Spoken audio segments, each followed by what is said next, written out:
प्रसाद ठोंबरे आणि यश यांच्याकडून 201 रुपये बक्षीस झालेला आहे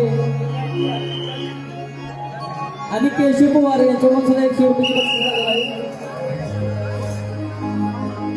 प्रसन्न ठोके यांच्याकडून सुद्धा 201 रुपये बक्षीस झालेला आहे. घोषणा मंडळामध्ये आम्हाला ज्यांनी बक्षीस दिलेलं आहे, आम्हाला एखादा जर दिला असेल तर बाळूमामा त्यांना 10 टन देणार आहे. म्हणून काय म्हणायचं, बाळूमामा माझा जीव रे जीव, बाळूमामा माझा जीव, बाळूमामा माझा जीव रे जीव, बाळूमामा माझा जीव, बाळूमामा माझा जीव रे जीव, बाळूमामा माझा जीव. या आत्मा त्यांचा ढोल वाजला, या आत्मा ढोल वाजला,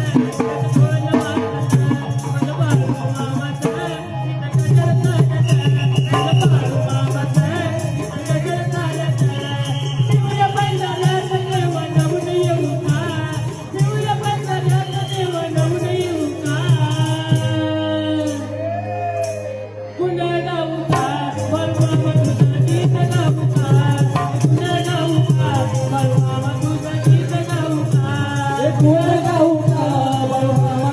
गीत गाऊ का, गीत गाऊ का, गीत गाऊ